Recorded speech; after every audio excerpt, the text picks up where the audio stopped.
Hello and welcome to the B&B Show. My name is Brandon Kane, and this guy right here on my left, you know who that is. That's Seahawks Brendan Nelson back in the house here as we continue our draft coverage as we are almost a week in the way. Are you getting exciting, Brendan? Do you feel as your pulse raising a little bit here as we're getting on the precipice of the NFL draft? Well, I'm alive. So, I have a pulse. That's really all it takes to get me excited for this part of the year because we got some picks. We've got an opportunity to get good players here. This isn't like 3 years ago when we had, 3 picks the whole draft. It's a different animal this time. So I'm ready to go. That was an awful draft in recent memory, only having 3 picks, no first rounder. That just felt like you were the kid where all the kids got to bring their lunch from home, and mom made them this brilliant lunch and great sandwich, and they got the Cheetos, and they even got a little dessert, and you're over there just with just a sad little apple. That's all you guys, sad little apple, and they're all just eating the dessert first. It's kind of like that a little bit. But this year, we're the kid who's got the 4-course meal here at lunch a little bit. And today, Brendan, we're taking a look at cornerbacks, which, as you were talking with me on offline here before we just started, it's not necessarily a tremendous, exciting position for many Hawk fans out there and looking at this. And some maybe look at it and go, well, is it much of a need? But it is an exciting position for a couple of reasons from my perspective. Would love to hear if you're the same place on this. Number one, it's maybe not where some of the other positions like edge or maybe even tight end for where it's been historically as far as depth goes. But this is one of the deeper positions, I think, in the draft. And then isn't cornerback just an interesting position because of the requirements from within this defense and Mike McDonald? Right. I think this cornerback class is pretty good. I think that it is one of the stronger classes. And I will say, I think almost every cornerback class these days is pretty good. That's a position that just kind of churns them out now because so many of these teams are so focused on throwing the ball that defenses have to really load up on that side of the ball to keep up. But more than that, I think that this defense leans very heavily on the abilities of the cornerbacks. And I know that we're not in a bad situation right now, but we've got 2 guys that are in the last year of their deals starting probably this year with Woolen and Joby. Both those guys are on tap to play significant roles in the defense right now. And they may only be here one more year. In fact, as of right now, I would suspect that both of them are playing their final year as Seahawks. So I'm thinking about the future. And I'm thinking about, again, I'm going to keep stressing this. I want the best players. I don't necessarily care that much if they're going to get on the field a ton initially. I don't care if they're going to be able to help us win right this very second. I want the best players so that we can be good down the line. That's what I'm mostly focusing on right now because that was kind of the decision this front office made earlier this offseason when they moved off some of their more well-known players and decided to cut costs a little bit at some of these spots. To me, that's a signal that, like, okay, I guess this is not really about 2025. This is about 2026 and beyond. So I'm thinking about it like that. John Schneider's had and I know this a little bit more, not individual players, but just some stuff I want to pick your brain on a little bit. John's had an approach here with the cornerbacks, to your point on the churn aspect, and that you just have so many, and especially a glut seemingly in that 3rd to 4th round range where you have them evaluated at year in and year out. John's approach has been to this last year. I'll take some later round guys, day 3 guys. A couple years ago, you did the Kobe Bryant, Tariq Woolen. Also, those were day 3 situations that you were jumping upon. You've got the Shaquille Griffin deal back a couple years ago, late 3rd rounder. He has kind of stayed to what you're saying a little bit, being that, like, I don't really need to go up and get a cornerback early here. And some of this is the requirements of the Carroll defense and not needing the sort of requirements you have now. But he's kind of said, this is where I think the value is to go take a corner. So rather than go high, rather than jump, go here because this is where you're going to be able to go land that, start a really good player, and the value is right. Do you think that approach in this particular draft is the smart one to take in general terms, or to more because of the change of defense and the requirements, or back to your bottom line point you just made a second ago, just get the best player, that you would see John maybe deviate from that approach a little bit? I mean, I think it would be fine to wait until the later rounds to go get a corner. But I also think there is a significant difference between the guys at the top of this draft and the guys more in the middle of this draft. I do think that if you have an opportunity, and maybe you don't have to force nothing, but if you have the opportunity to go get a real blue chipper, I don't think you should pass that up just because, I can get this guy who's kind of interesting in the 4th round. I don't think that's the philosophy this team should be following right now. I think that's a fair enough approach. And again, this is a lot different requirements from a cornerback here in McDonald's scheme than what Carroll used to require, which is a lot of off coverage, cover 3 drops. You're going to stay in zone coverage a heavy amount of time. McDonald will run the man coverage concepts. He'll have you get up there and press. He's going to ask you to do some different things. So when we're looking at these corners here as we go through it, we're going to be leaning towards trying to find those guys that have some of that flexibility in their skill set to be able to do a variety of different things. Like Brendan just said, this system requires your cornerback to have to do a lot more necessarily than what Carroll's system would always ask them to do. And without further ado, let's start off with the first guy off our board here who is obviously not in play for us whatsoever and that he will be far off the board, but you never know if the Hawks might pick a particular year to trade up for a guy. That'd be a fun trade. You could do the 2 birds with 1 stone on this one. Maybe the most talented cornerback in this draft purely, and a 2-way player at that, Brendan. Travis Hunter. Is this guy a corner? Is this guy a receiver? Or is he both? I think he's more of a corner for sure. I think he has special potential as a corner. I think he has decent potential as a receiver. I think he's all right on that front. But I think where he really shines through is corner. Apparently, he's saying he'd rather retire than not be able to play both. I don't know. I don't know how seriously to take him. But apparently, he says, you better play me at both. Which good luck with that, man. Good luck. Hope that works out for you. Yeah, there's a reason nobody's really done this. It's not because people don't want to do it. It's because there's good reason for not doing it. Yeah, it's a great attitude to take into the NFL when you're 21 years old, right? It is. I mean, he's kind of getting a little bit obstinate about this, and I don't understand, why. He'll be allowed to play some of the other side of the ball, but he's going to have to stick full time within other side of the ball being some, and pick which way you want to flow with that. So. Decent sized, a little undersized, maybe. He's like, 188. That's a little bit undersized, but I'm not too worried about it. He's got a really, really good cerebral understanding of routes and how to read routes, which you would expect that, right? He's a receiver. It's the same thing that we had with Woolen, right? Where Woolen was really good at reading receiver routes because he was a receiver himself. He's got a really good click and close. It's fast, it's smooth, it's reactive, and his ball skills are great. When the ball is put in the air, he acts like the ball's meant for him, which makes sense too because he was a receiver. So I love that about Travis Hunter for sure. He doesn't have the longest arms in the world. I don't think his shed game is very good. I think bigger receivers will give him problems.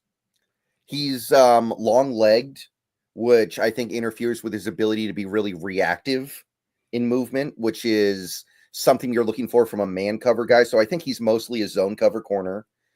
I'm not convinced he's going to be anything more than just a decent NFL receiver. But I think as long as you remember that, and as long as you're looking at him through the lens of he is a cornerback, I think you are dealing with a phenomenal zone corner talent. And I think that he is worthy of being a top 3 player in this draft. He isn't my number 1 player in this draft, but I did put him at number 2. I do think that receiver thing helps a little bit push him up, but I'm mostly thinking about him as a zone cover corner, and I think he'll be great. Yeah, I'm not sure where I land exactly my final board of who my top exact guy was or not, partly just because we're not picking up there, so it's like you don't have to make the choice. But I actually am a little bit of a different on you as far as I think that this kid actually maybe has more of the upside to playing receiver and more of that being what he does best because kind of for some of the reasons that you also just listed. Number one, the arms aren't greatly long. And then when it comes to him playing man coverage, there's a big difference between him up playing press man coverage than him playing off coverage and zone. So he is kind of, I think you'd agree, a little bit in the box there as far as you got to kind of keep him in zone. I don't really want him doing a ton of man-based stuff necessarily as far as how he rolls. And when I watch him as a receiver, I see a guy that doesn't seem like he spent a lot of time as a receiver. So he's very unrefined and rough around the edges.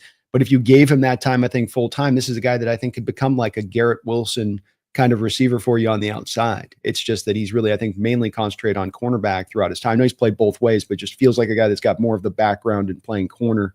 Agree with all the things you said as far as, reaction. I mean, it stands out. There's times with him on tape when he's running that zone coverage and off coverage, Brendan, where he can find an in-between spot between, let's say, the receiver that's behind him by 5 yards and the receiver that's in front of him by 5 yards and be able to play both routes. be able to basically take 2 routes and 1 away. And that's something that in McDonald's defense, when the corners are running right, that's what they do, is that they're able to run that in zone where they're taking basically 2 things away in 1. And that's why remember the whole thing with McDonald last year was it's like he's got 14 defenders on the field. So Hunter's that kind of guy in that way, but I do like a little bit more. I think the upside is for receiver. I think he's going to be a great corner, but your points on the fact of the man coverage, change of direction stuff. He's got to be off coverage and let him read it is kind of the way you got to let him play it. Yeah. There is a little bit of a narrower use case here than I was thinking. And maybe the receiver stuff is true. Maybe with refinement, he could become a really special receiver. I don't know if I'd be taking this guy in the top 3 if I'm thinking about him as a receiver first, though. I think that would be kind of a little bit of a hard sell for me, because then I'd be like, well, I have to develop him and I have to hope that he develops properly. That's true. There's going to be a little bit, this isn't going to be an easy one on this. And it's kind of funny. This is supposed to be like an easy evaluation because he gives you so much ability to play both sides of the ball. But is he purely great at either side of the ball, really, in what he's going to give you there? And that's the question that kind of hangs over him for me on this one. And he's a guy that I think you're right about. A lot of people loving his upside and being one of the 2 best players in this draft. But it just speaks to some of the troubling nature of the top of this draft that you just can't rubber stamp this one and go, well, there's no doubt about it, he's going to be a star on either side of the ball. Can you? Yeah, I agree. That being said, if he somehow found his way down to 18, I would be pretty all over that. I would figure it out. I'd find a way. Where do you think he's going, by the way? Oh, he's I think at this point it's the Giants, based on what I'm hearing. Stuff's starting to come out a little bit clearer. There's still the dark horse factor. We're hearing that maybe the Giants are going to come in and with like 25th hour grab Shadur Sanders, but it sounds like Hunter's going to be the guy that they're going to go to on this one, based on what I was hearing. I was listening last night. Somebody was talking with some inside connections to it, and they were saying it sounds like Hunter. So Patriots are the team that seems to be a bit of the pivot team of there being some uncertainty with them because everybody's connecting them with Campbell, but it sounds like they're starting to maybe think about some other potential directions that they could go with that pick too, which sends everything up in a little bit of upheaval at that point. It's got to be Abdul, though. He's so much better than Campbell as a prospect. Well, that's what I'm kind of thinking too, especially if it comes down to the foot injury being clean, that you go, okay, from a Vrabel aspect, Vrabel is a linebacker that would rush the passer off the edge, something that you would think that he would give a lot of priority to. Tennessee tended to have a decent couple guys with that, but he's never had anything like this in Tennessee. And with Campbell, there's just so much just arguments going back and forth about this guy playing tackle or not. The guys that play tackle, they're like, he's got a weird stance. And then he's got to keep him at left tackle. You put him to guard, his stance has got to be completely changed. And then the other people come back and, well, the arm length. And man, that's the other part too, is I think this is also speaking to just a little bit of the unease you have with Campbell. This isn't Joe Alt last year. You're taking him in the same spot you took Joe Alt, and Joe Alt was a much cleaner prospect to know what you got. And so I think that this is part of why I say with this draft, Brandon, I think we can come up right up to the last day of the draft. And in prior years, we'd be like, look, we got we know the first 13 guys going off the board. We don't know the order. I don't know that that's going to be the case this year necessarily. We might know like 5. We might know like 1, honestly. We might know 1. It's, it was a lot easier when Urban Meyer was making out with Trevor Lawrence during his pro day, basically. Like we knew then. We knew what was up. Oh, I know. He's like standing right in his face trying to kiss him before he passes. Like, you're so wonderful. You're just so amazing, Trevor. I love you. And even a couple of years ago, like by the time we got to the draft, it was obviously Bryce Young, then CJ Stroud. We knew that. I don't even feel like we have that degree of clarity this year. No, I mean, we kind of knew Carter was going to be landing on our lap at that point, and whether or not we would take him. I mean, we knew down to that nth degree of it. So you're right. I don't think it's going to be that way this year. There's the thing that is working out nicely, I think, for Seattle's standpoint on this is having Miami kind of locked in at this point, having to take a tackle because of the Armstead situation. And then it's looking clearer and clearer. Like, to me, the Saints are probably going to go and do Jackson Dart. If they don't do Dart, they're at 9. Saints are a team that I'm hearing a lot of buzz about being a team to look to then trade back up. They've done it before, right? Remember the Trevor Penning thing where they gave up that stupid deal to the Eagles? So maybe Seattle is that team that goes, hey, we'll bop back to the second round, let you trade up and you give us a future first like you did with Philadelphia. I take that bet all day long on New Orleans if they do that. Yeah, I mean, they're going to have Spencer Rattler and Jackson Dart in a QB battle. I want their pick. Yeah, give me that. With Kellen Moore as their head coach, as a first-time head coach. Yeah. Yeah. That's money in the bank right there. You know, Olave is going to get hurt again. You do. I would, if John can pull that off now, I would have him with the Saints being like, you guys want backup in here? Come on, just give us the first. We'll let you come back up. We'll bounce back. Hey, we'll even throw you a day 3 pick this year. What do you say? You can have Sam Howell. You can take Sam Howell too, just to reinforce it. Make sure you got some numbers games to throw at it. I'd go after all day if they do pass at that 9, but that's kind of what we're hearing. So this is starting, at least we don't know how the order is going to go, Brendan, but it is kind of setting up kind of nicely for Seattle. Yeah, apparently the Panthers are looking to maybe trade back with a team that wants to get a quarterback and they want to snipe the Saints. That could come into play as well. So imagine if a team trades up to 8, they take Dart, and then the Saints take like Tyler Shock or something. Imagine that. Or Shador, because that's a dome and that's a spot with Shador that would fit, and his skill set would fit to the more offense. If Shador doesn't go to Cleveland. Right. And that's why I've been saying, and I pushed for a while on this, Brendan, saying like, I think 3 quarterbacks go ahead of our pick. I think that's the way this is going to play out. Don't know which guys are going to grab where, but I think that's definitely going to get locked in. And that's just that much more of a benefit to us. The more QBs that can be taken, the better player that lands in our lap, when we come around to select. So, all right, we'll keep it moving on here to a guy who could land in Seattle's lap because of some different situations going on with him in his final year of college. And this is a guy that is guys some people love, some people are just out on with that final year of college. Did not test with a 40 time here, Brendan, going out on his pro day, just did some very select things that had people worried because there was reports that maybe he was running like a 4.58 40 in private workouts, and that's why he didn't want to run the 40. But Will Johnson's tape is pretty nice, especially when you turn on 2023. Yeah, I'm a fan. I'm a big Will Johnson guy. I think that he might be like a top 6 player in this draft still. I'm still a big fan. I'm a little worried about the arm length. The arm length is a little alarming. That's the real concern that I have here. 30 and an 1/8 is not what you want from your boundary corner. But he's got good size, phenomenal instincts. His ability to read routes and read plays is great. He's constantly putting himself in position for takeaways. He's constantly just finding a way to get to the ball. He's a hard hitter. He moves well in space. This is not just a straight line athlete, and that's the thing I think people need to understand. Maybe he's not super fast in a straight line, but I think he's a good mover in space. He's got the reactive athleticism. He's also proven to be good in press in college. I don't know if that's going to translate because his arms are so short. And I think he has upside as being a man corner as well as being the zone corner that he was in college. I'm not that worried about the 2024. I think it was pretty clear he got hurt and was trying to play through it for a while, and things didn't go that well. But, I think he was trying to gut it out. What I am maybe worried about would be he's a little over aggressive. I think it leads to some mistakes. Sometimes he bites a little too hard on stuff, can get caught out of position. Not a stellar tackler, partially because I think he's over aggressive. He doesn't have top tier speed, admittedly, but you look at some of the tape and he's like doing chase down plays on players who we know are reasonably fast. So I don't think that that's something that's really holding him back that much on the football field. And I don't think he attacks the run very hard. But that's something that can maybe be taught. He's still pretty young. So the main alarm that I have is the arm length. That's something that makes me go, how is this going to work at the NFL level? But I think he's going to be great. I think he's going to be a great zone corner with those instincts. I think that his size is going to help him overcome the arm length issue. I would take him pretty happily in the top 8 if I needed to. And if he's there at 18, I'm reacting like those kids in the theater in the Minecraft movie. You're tossing your popcorn everywhere and screaming. Yeah. All right. Do you move up for him for a late 3rd round pick to 11 if he drops there?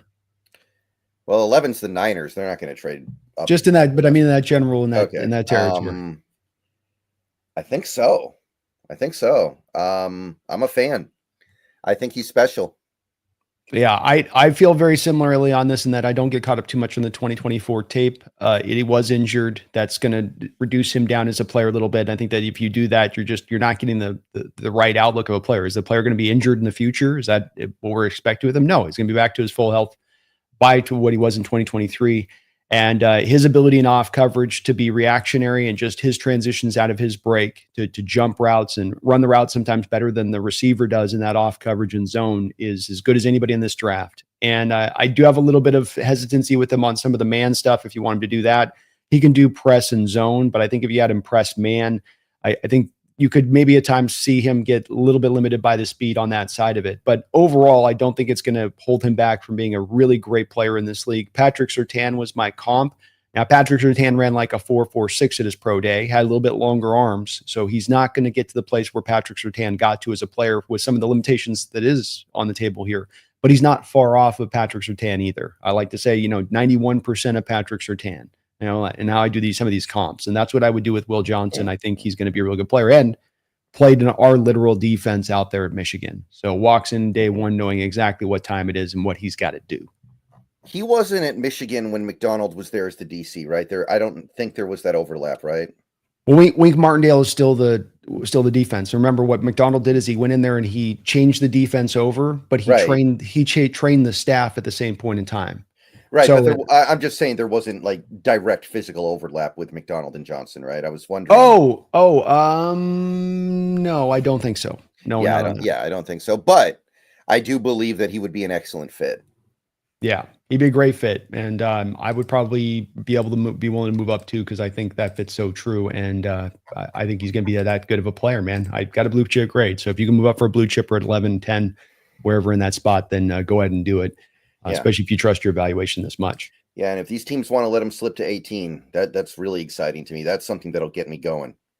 I was running my mock last night and going through these teams that we're talking about and what we're hearing they're going to pick. You mentioned Carolina. They're supposedly kind of circling in around Walker of Georgia, that's the guy that they're kind of locking into. And in my scenario, it was very, very much it played out to where he dipped down and dropped down. There's only a couple teams in there where you're just not sure if they would be the team to jump or not.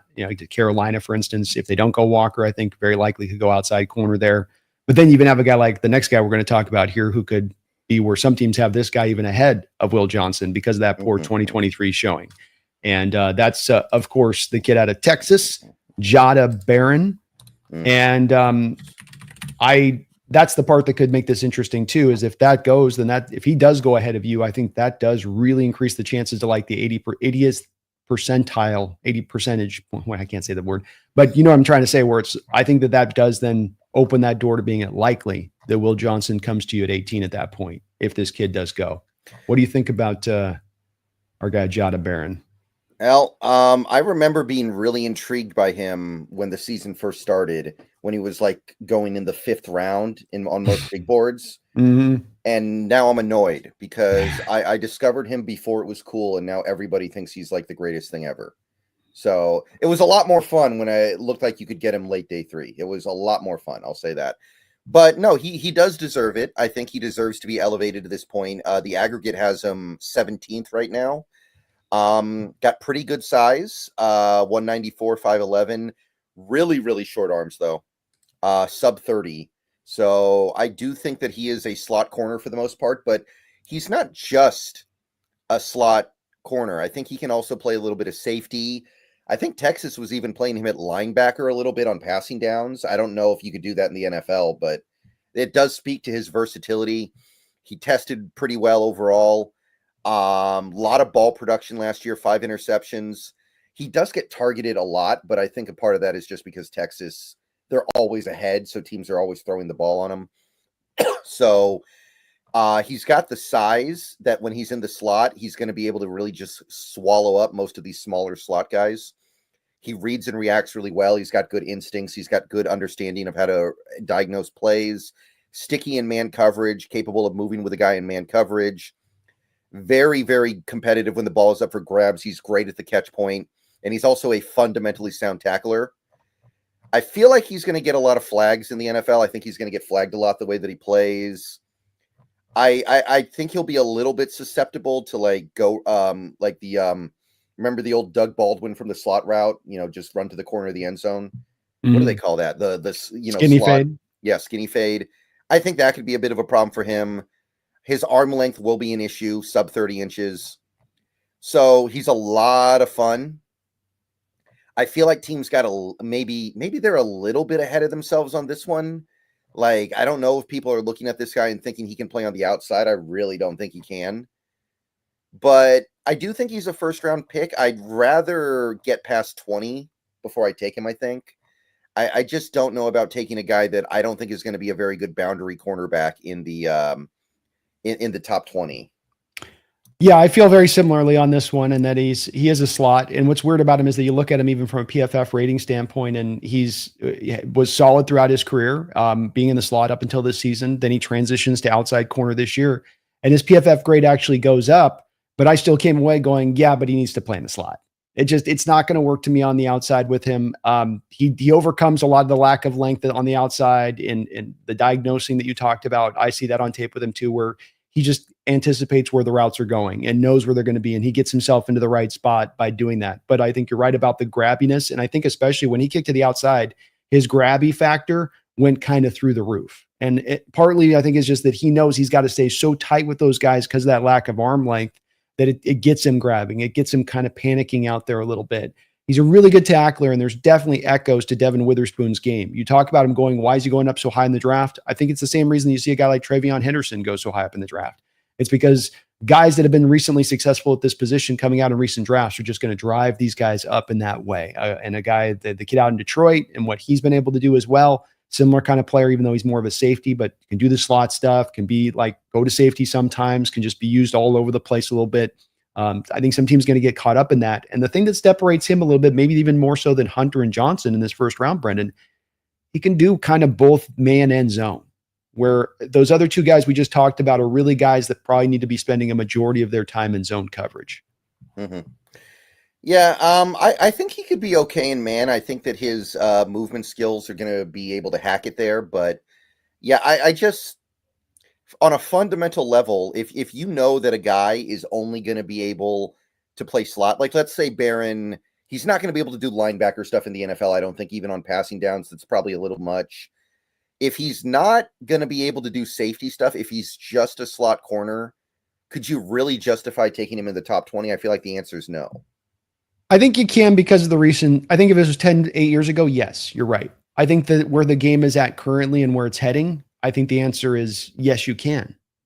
Because this is where now we're seeing slot wide receivers go in the first round. We're going to see probably 2 slot receivers. Hell, Brendan, we might see 2 slot receivers go before the 2 outside receivers in this draft, showing you how much that position has risen up as far as the value goes. We ourselves took a guy in the 20th in the first round a couple of years ago. So I think that with the value of slots going up, the value of slot cornerbacks also go up with it. And that's a guy to where people will at least talk themselves into, okay, if a team goes into base, they're going to run I formation. We can have him on the outside for a smattering of plays here and there. He doesn't have to come off the field like some slots would have to. And that's what probably sells teams enough on to grab him that they don't have to do that. But this is why I think he's driven up here. We're both on the same place on this, which is that, look, I'd much rather in the later first round, but I just think that the NFL is going to push this gap because of a weaker first round and because of the recent positional impact it's had on the game, getting good ones. Right. I agree. So I like him, but I think teams are a little ahead of themselves here. Yeah, I do as well. I'm a first round guy, but a late first round guy, and a guy again that he's going to play like 94% of his snaps from the slot at the next level. That's just the way that's going to roll. All right, another guy that's really talented in this draft, but's got some questions, which has dinged him down for me into more of the second round range of things. But another guy with better tape in 23 than he had in 24 too. And so some questions here on this guy. Benjamin Morrison of Notre Dame. Right. Okay. Benjamin Morrison. All right. So good size, short arms, kind of short arms though, 30 3/8. Man, a lot of these corners didn't run into comp. like again, man, it keeps coming up. That complaint keeps coming up. And by the way, I'm not thrilled with all these corners not doing anything at the combine. That's not okay. I'm not thrilled. It's luckily we got that GPS data now, Brendan, because these guys are testing less and less and less and less than ever before. Mm-hmm. Let's see here. Anyway, so last year didn't get how much time did he miss last year? He missed like pretty significant amount of time, didn't he? Yeah, it was like almost half. I want to say it's almost half the year. Yeah, for Notre Dame, you could have played like almost 16 games because they made it to the championship game. Yeah, so he only played in six games last year. Right. So a little bit hard to evaluate. I think he's really good when he's allowed to face the line of scrimmage and actually read the quarterback's eyes and read the play. So I think he's going to be good in zone. He's got great ball hawk stuff. He's got nearly double-digit career interceptions, which a lot of these corners do not have. Great ball skills. He's also really good at not giving up the deep ball. Like as a cornerback, he acts as his own last line of defense quite often, I think. And he's got good speed. I know he didn't test, but I do believe he's pretty fast. So he can recover when beat. He's a guy who's capable of getting beat and then getting back into play. I don't think he's going to be very good in press. He doesn't have good length for press, and he doesn't have good footwork either. I don't like his footwork very much. He's not a good tackler. Not a very smooth mover, so I think man coverage is going to be tough for him. I feel like he's a little bit slow on his click and close. And then you have all the injuries. I give him a lot of credit for having those ball skills. Those ball skills are remarkable. But there's a lot of ifs here. There's a lot of ifs. Like, if he's allowed to stay in zone coverage, if he isn't asked to press, if he's asked to not do a lot of tackling, if he recovers from his injuries. So I ended up pushing him down to like the mid-second round. I had a lot of reservations here.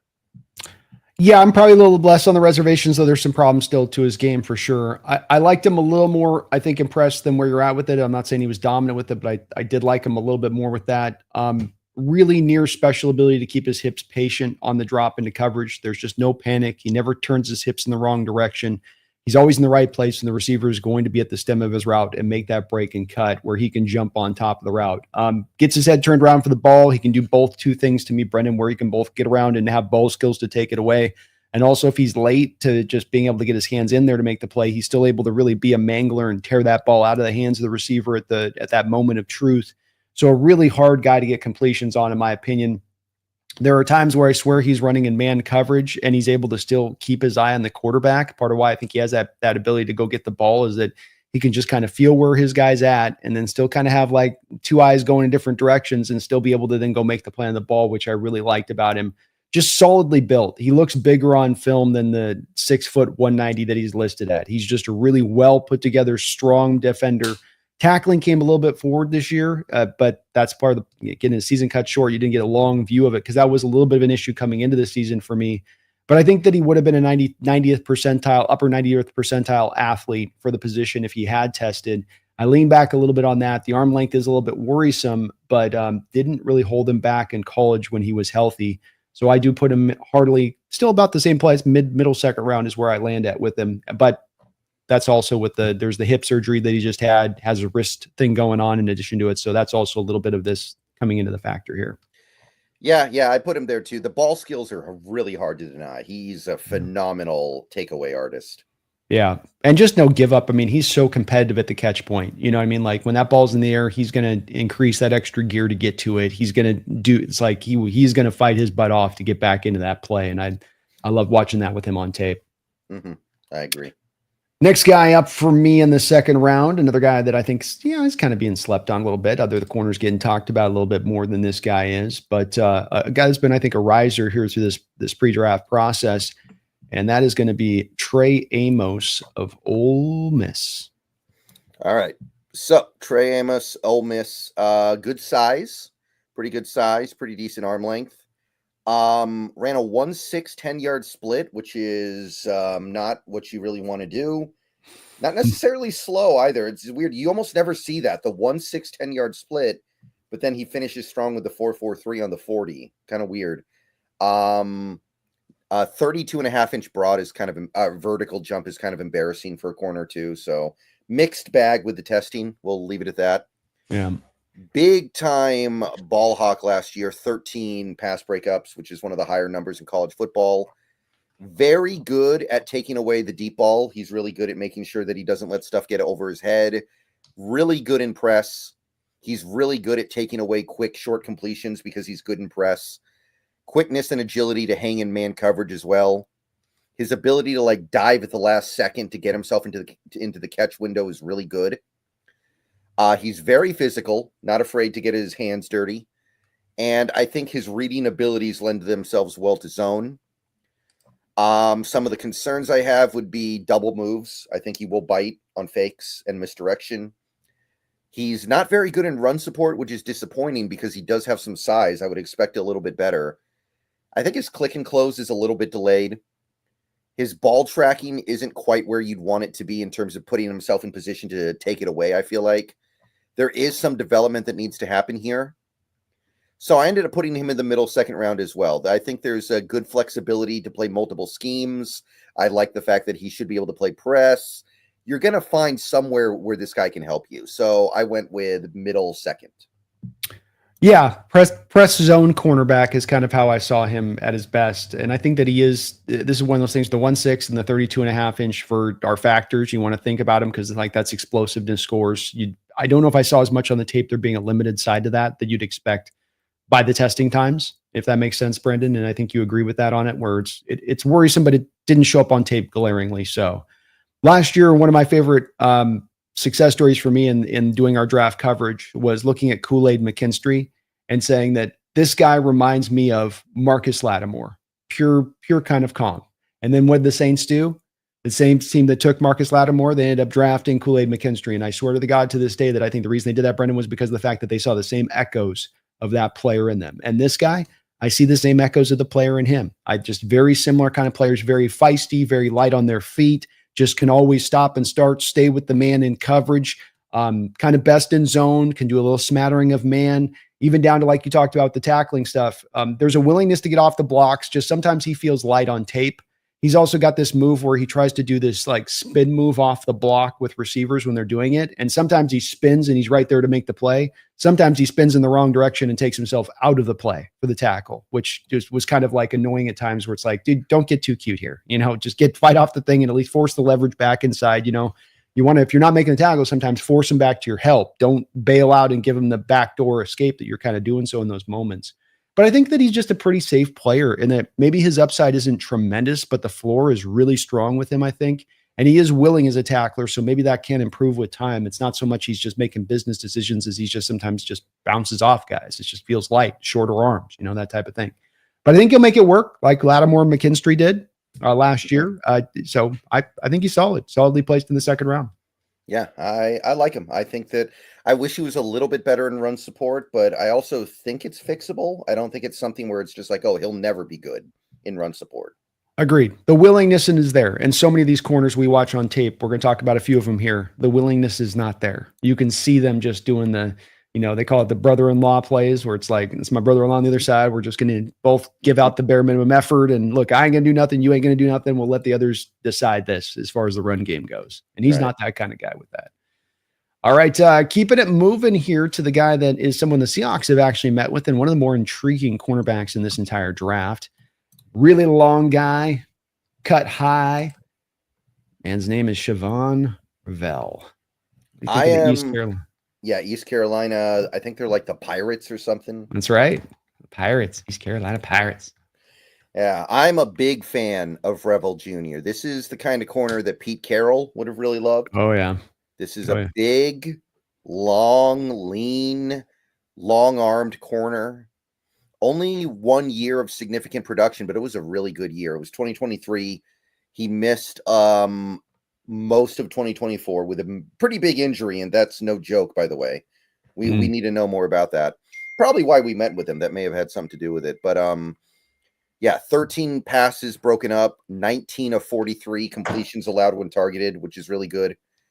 Big time size, big time length, and even though he didn't test, we know he's very fast. He's got that elite speed. Deadly in press. If you put him in press, receivers, they're going to have a heck of a time dealing with that. Not afraid of getting up there and run support, sticking his nose in there and making a play on the ball carrier. He's got great closing speed, which allows him to recover and make up distance if he gets beat. He's got vision and reads from zone that are really good. He's got a really good understanding of how to read plays. The injury is no joke. That needs to be vetted. He's got a little bit, he's like long-legged, which what High that cut. does, yeah. And you know what that does is it just makes it harder to change direction because your strides are longer. So I don't know about him in man coverage. I think that could be a little bit dicey. Doesn't always take the best angles when coming up to tackle. And I don't know about his ball skills. I think that his ability to make a play on the ball at the point of catch is a little bit dubious. He doesn't have bad ball skills, I guess, but I don't think he puts himself in great position for takeaways. But I think he's a great prospect. That combination of size and speed is going to get my attention. I think that as long as he makes a full recovery, he is almost perfect for a zone-based scheme. I ended up putting him in the back of my first round. I love this guy. I could get it. And I think that if he had gone through a full season of being healthy, Brendan, he's probably a top 20 pick in this draft. With where you've got him. He's like a pterodactyl on the field, and that he's long, Brendan, but didn't he feel like to you too, when the ball's in the air, it just feels like he gets longer? It's like a ball, you go, well, that'll maybe be a little bit over his head, and just suddenly the go-go gadget arms stretch out a little bit longer, and he's able to go pluck the thing or just knock it away there and make a play on it. But it stood out to me when you talk about the testing that we're not going to have. If this guy would have ran, he would have been like a 4.37, 1.5 10-yard split guy to me. He has that kind of explosiveness and speed. It's quickness and speed. So it's that burst you get with him in addition, which could be a helping factor when it comes to the change of direction stuff, which is fair and valid with the long legs and being high cut, but then he can make up for it with some of that getaway speed and quickness that he does possess. Loved him as a tackler, very aggressive. I think he's just a rugged kind of cornerback. There was one play I was watching where he breaks into the backfield to go make the play.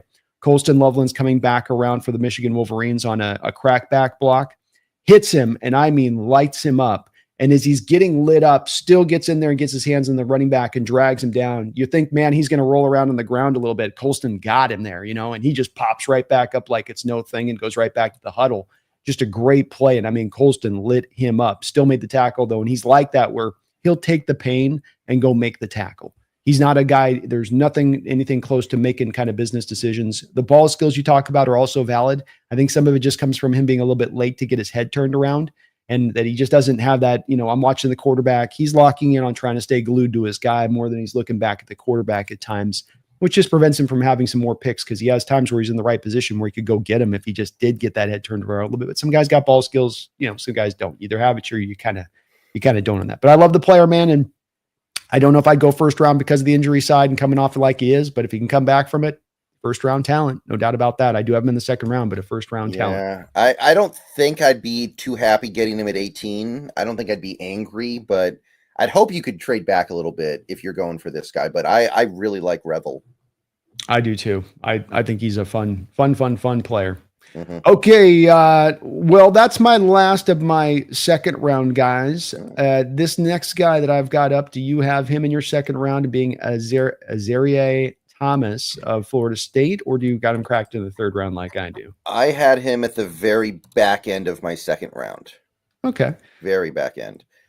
Fun, and by the way, when you do the rounds, when you're doing rounds, do you just kind of go with what your feeling is, or do you actually make a list and you're like, okay, my top 32 guys are first round guys, my next 32 guys are second round guys? How do you do it? Do you actually go with how the value literally translates to a list, or do you just go, I feel like this guy is a first rounder, even if I happen to have 40 first round guys this year? That's how I feel. Like, how do you do that? Yeah, I would put him up if I think he's got the right grade to be in that spot. I'll put him up in that spot. So I run it just purely as the grade with it. I don't do as much of the ranking thing, like, okay, I've got these guys in the third round. I kind of feel like you can see if you agree on this. If I come down and I'm in the second round and I say, okay, I have a choice between two guys I have second round grades on, two high second round grades. Let's put this two: Donovan Ezeruku and Nick Emawari, two high second round graded guys. I feel like I can, in my evaluation, you can give me two names of any names, and I can tell you which of those ones pretty immediately, even though they're really aligned close, that I'm going to want. Does that make sense? I think that gets to kind of the heart of your question, right? Which is, don't you have the same thing? Like if I say, okay, second round, Brendan, do you want to go, Shamar Stewart or Benjamin Morrison? I guess I'd go Stewart. I guess. Right. But you didn't have to think about that. I think you're the same way with this, where even though you don't have them like your list of like the teams will with the board of just 1, 2, 3, 4, 5, 6, 7, 8, 9, 10, regardless of the horizontal board, you know in your mind kind of where the guys land if you get asked, this or that. If I go to the offense, let's do it offensively. If I were to go, let's say Mason Taylor or Jonah Savania. I'm a Jonah guy on that front. There we go. There's not that there's a right answer there. It's just that you have which way you'd go of the value of the player there between those two. And those are two guys you'd agree with. They're kind of ranked in the same place, right? In the second round, very high in the second round, both, right? Yeah, I'd say I go with that. Yeah, but because I was doing my big board a couple days ago, my final official big board, and there were a lot of guys that I said like my gut reaction was this is a 5th round prospect, and then I get down to my 5th round and there's like 60 players in there, and I'm like, oh crap, I got to start bumping these guys down, and I'm like, well, do I really have to bump them down? I wouldn't do that, because what it does is it gives you you're going to save these lists, right? Like what I do too is I'm sure you do is you go back sometimes and look at your previous year's notes and stuff on certain guys. Mm-hmm. And to me, I think if you start bumping, you're going to artificially push guys up to where they don't belong, number one.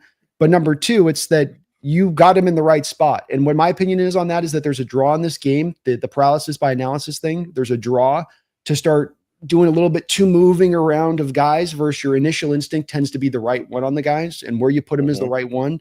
And I think you got to just kind of roll with that one and trust in it. And then it gives you the ability to go back and have historical markers that are correct when you go into future years. Like, well, where did I have this guy rated?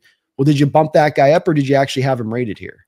Does that make sense? I know we're getting a little bit in the weeds on this, but does that make kind of sense? Yeah, I think I do. I think I get what you're saying. It is a little bit of a tricky thing because, right, everything's relative. Like, yeah, if I think a player is the 18th best player in this draft and we get him at 18, I theoretically should be pretty content with that, right? Yeah, I think you should. I mean, it's some of it is also that gives you the contextualize. For instance, if you have 8 first-round grades, but then let's say you have 27 second-round grades, if you have a guy that gets taken in the first round, but he's got a second-round grade, well, that's likely to happen because there's so few first-round grades. So do you bump those guys into the first round to create more first round grades? No, you'd say, look, this is the nature of this given draft. This is why every draft is different and different strengths and different weaknesses and different spots of the draft. And as is the case this year. Right.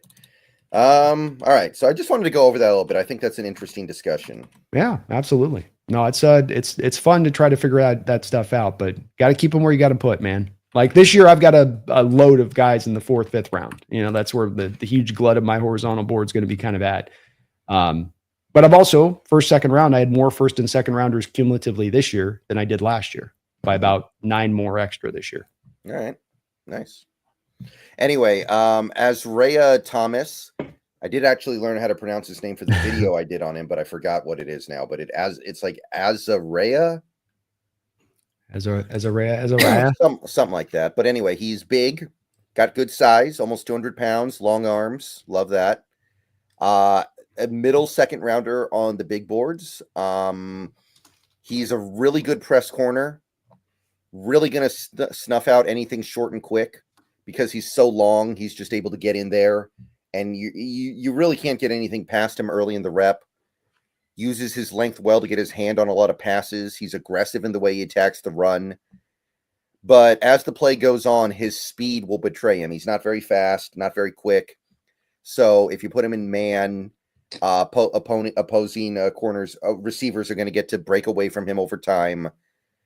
He's a little out of control when he's trying to tackle. I think he ends up putting himself in some bad positions. I don't think his click and close is very good either. So we have real problems with him in zone or man, honestly. And the way he plays physically, he may end up drawing a lot of flags. So there are some holes here. Like, I'm not sure what he does. Like, is he going to be a zone corner? Probably. I don't think his zone abilities are fully developed yet, though. I don't think that his click and close is good enough. I don't know if his instincts are good enough. So I ended up going late second rounder, and that's only if I'm running the right scheme for a guy like this, a long physical corner that is pretty grabby and not very fast. I don't know. I wasn't a big fan of this one. He feels a little bit siloed to me. Yeah, this is a guy that honestly at this point I'm more being pulled more and more to try to push him into the fourth round. I've got him third round, but I'm feeling a draw here, Brendan. Well, also we did get his pro day numbers 4.5640 and then a 4.21 shuttle. So his shuttle's just barely faster than a guy like Zaw Frazier of UTSA, who's 6'3" and a lot longer and faster. And the important part with these testing times with him is that he's not one of these zone off coverage kind of guys. This is a press man cover corner that needs to be able to turn and burn and run with guys. And if you don't have that kind of speed to do that, say nothing of the change of direction short shuttles, because you're in press and you're in man. There's stop and start. There's change of direction too. It ain't just getting up and running foot step for step. So I've got two things with him of, I don't know if you can run step for step, and I don't know if you're going to change direction on the in breaking routes and that type of stuff. And so I've got some big worries with him. Now he's 21, so young. He's got the length. You like that? Big hands on him. There's some nice things to him as far as watching him on the tape, and he is really good in press and at turning and burning and running for the most part. But like you did say, there are moments in there where you do feel with him like it's just he gets a little bit exposed for the lack of speed that does exist there and that does show up on tape. Got good ball skills. He can high point the ball. I like overall how he tackles and really attacks blocks. But boy, he's got to be kind of fit into a little very small box. And even that small box, I don't know how successful he's going to be within it. Yeah. I may end up bumping him down a little bit too. I do think that the size and length is valuable, but the more I think about it, the more I'm like, I don't really know how this is going to come together. No, I don't either see how, and he's got to go to a very specific scheme, I think, to find any kind of success. But I mean, that 4.56 time, that's pretty tough there, especially without the lack of change of direction there for his size. So definitely probably the guy of all these cornerbacks that I'm getting colder on as we go through the process as much as any. Mm-hmm. All right, next up in my third round, I've got Azareye'h Alexander. Reminded me that this kid watching him, Brendan, he kind of got similar sort of build to the Daryl Simon, another LSU corner we took back in the day. Kind of looked like him to me a bit. Yeah, I was pretty cold on this one, Azareye'h Alexander. Couldn't find his age, but he's pretty tall. He's pretty lean, got a decent amount of length. But I'll tell you, his testing numbers did not get my attention. 4.56 40, 1.53 10-yard splits, okay, but the explosiveness, there's not a lot of explosion in his hips. Not a lot of production at LSU. It was okay. Pros that I had with him, he's capable when coming up to tackle and run support. Got some decent ball skills.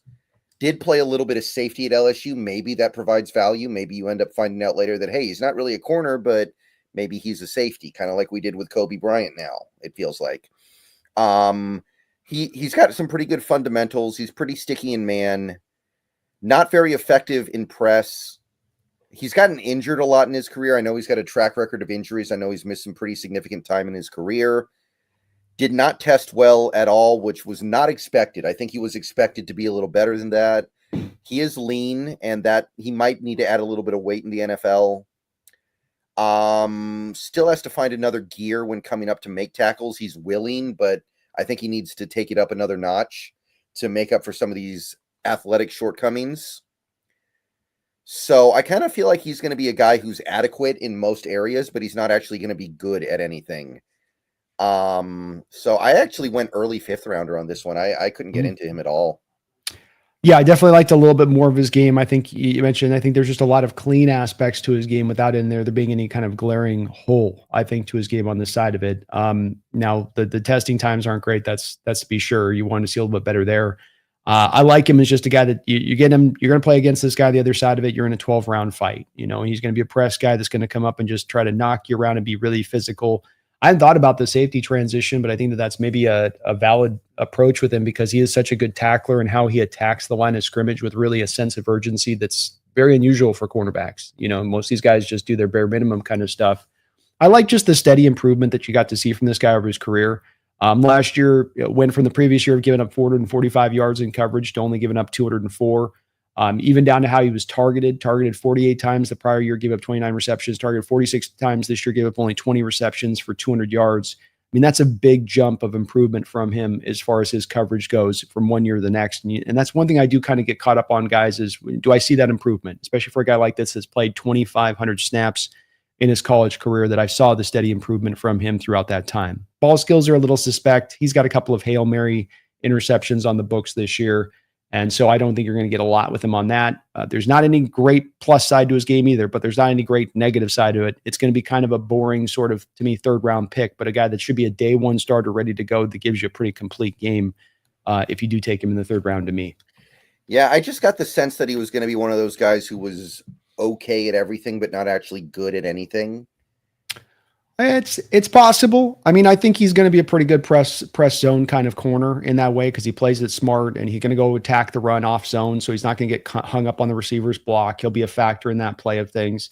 But I think that there's not the deficiency to that other side either. I mean, that's the other thing too, is that there's not a place I think you can pick on him with either to his game of something of that's a glaring hole. Like some of these other guys, even the guys at the top of the draft we're talking about, where it's like, I don't want this guy in man coverage. I think he'll get, I don't know if that's the same way there with Zion this one, but I can understand, man. The testing ain't great. They're in 31-inch engines. Even there, it's in shorter than you'd like it to be with the lack of speed. He did have the good quickness with the 1.5, 3, 10-yard split, though. So at least that part was a legit. And you can see that with him and his ability to get up and go quick.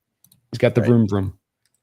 All right, we'll keep it moving here to one of the great testers of this draft and a guy that's really risen up the board. And I think for me, Brendan, I think this is maybe my Mike Mamula of the cornerbacks this year. See what you think on this one. I didn't mind his tape, but my goodness, there's people talking about him in the first round now. Yeah. I that may end up happening. And let's see, what did I have here? Okay, so Kentucky 22. He's pretty light. He probably needs to add some weight. 183 is tight. I mean, he's not a slot corner, right? He's a boundary corner. I think you're going to need to weigh a little bit more. Arm length is okay. And yeah, you're right. The testing numbers were off the charts. 4.28, 1.5, 10-yard split, almost a 40-inch vert, 10-foot 9-inch broad. So he's a great athlete, very explosive. I think he missed significant time in 2024, though, right? He didn't play the whole season. Something like that. Yeah, that's right. He had 5 interceptions the year before, though, so he has shown some good ball skills. So the pros I think he'll be good in zone and man. I think he's got versatility for scheme. Elite speed, elite explosiveness. Closing speed gives him a lot of chances to take the ball away. He's sticky coverage even against complex routes. He's got the reactive athleticism to keep up against man. Expertly reads quarterbacks in combinations with wide receivers to know where the ball is going. So he's got really good diagnosis skills. But he is a little bit small and a little bit short-armed for an outside corner, which is where he's going to end up. His ball tracking when he's in man isn't great. I think that most of his takeaways come when he's in zone.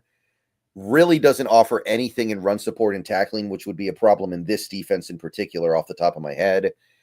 And he there's not a lot he's going to be able to do against bigger receivers. If you put a big receiver on this guy, I don't know what he's going to do.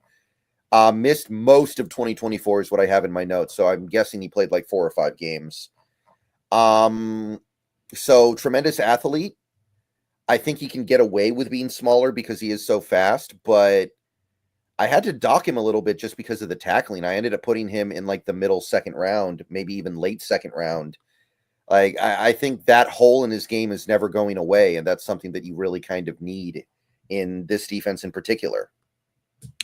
Yeah, I think that your points are pretty on point with it, with where I see him as well. I don't think he's quite as fast as he was tested. I'm not seeing Xavier Worthy out there on the outside from the corner position as far as like that kind of speed. It's good. Don't get me wrong. Quickness is good, but it's not. These are like elite numbers that would make you think that the guy's just faster than everybody else on the field, and you feel that playing and play out, and you don't. Especially with the fact that he played so much zone, Brendan. I mean, you think a guy that is this fast at his size where he's at, that they would be sprinkling in more man coverage snaps, wouldn't you? Because you figure the guy can run with anybody. He can stay with anybody, stop and start. You aren't going to shake him. But instead, you kept him more in zone based, which I found to be a little bit strange. The notes that you had about the tackling are also, I think, salient ones.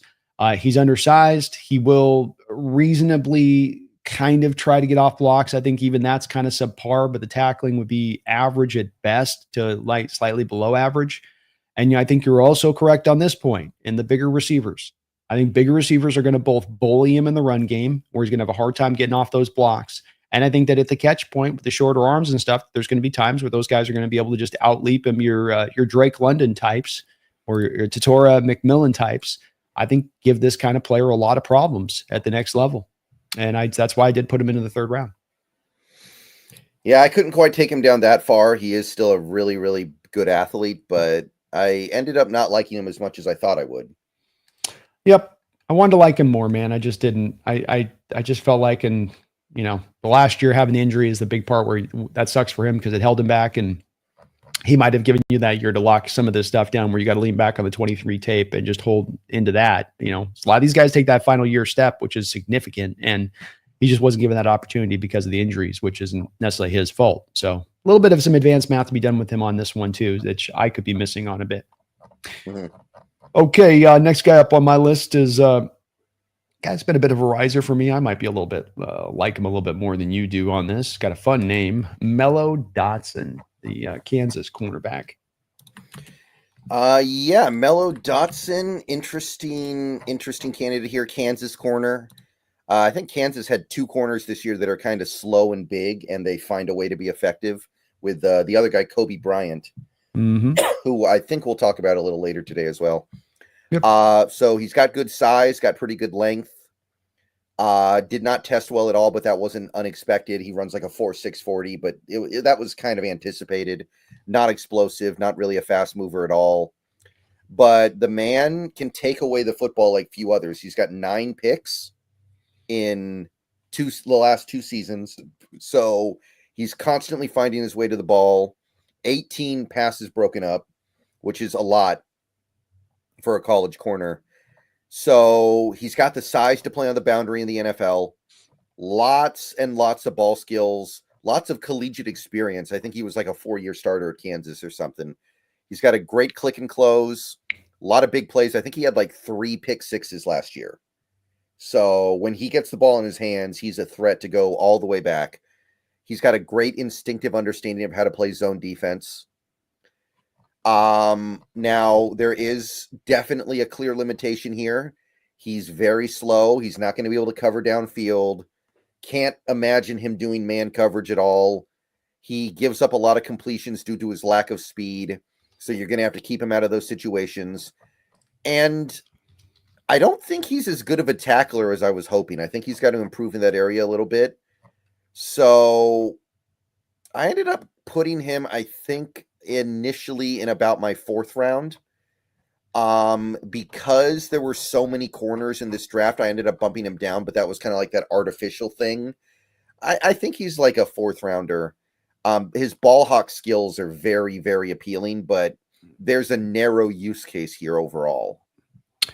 Yeah, I think that's a pretty fair evaluation of him. He's a guy that is rising up the board because, he's got the 9 interceptions over the last 2 years, but Brendan, it could have easily been 17, where there are snaps littered throughout his tape where it's hitting him in the hands. He's right there in the right position in other spots to make the play. So it's not just 9 cheap interceptions. Talking about Azareye'h Alexander, for instance, there's a couple picks, 3 picks of his 4 or something are Hail Marys, where they're cheap. They're kind of cheap picks. Or other guys where it's overthrows and they're just having a particular year where there's a tip pass, they make the pick. Their interception numbers are kind of artificially inflated. What I'm saying with him is that his are legit. He makes his happen. And while the testing times are a little bit slower than you like at the 4.59, did have the 1.53 10-yard split. And I would call him hyper athletic on the football field. So I think that does counterbalance a little bit of that lack of speed and his ability to change direction, flip his hips, do that type of thing. His arm length is fine. It's not super short of some of these other guys at like 29 inches or 30 inches. It's 31 and a half. So it's close to where you like to have the markers to be at on that side of it. He can read the route and run it better than the receiver at times, which I think is part of what's going to translate to him to the next level and getting interceptions and picks bare minimum at the next level if he is going to be a starter there. You're right about the tackling, and it's a little bit of it's a two-way street on this one. He's got the ankle torpedo tackling technique down pat. Like he launches in there, knocks out, but he leans on it too much. He's not a wrap and roll guy. He's a guy that just wants to fire in there at the ankles. That's the place where that's got to come a little bit more forward.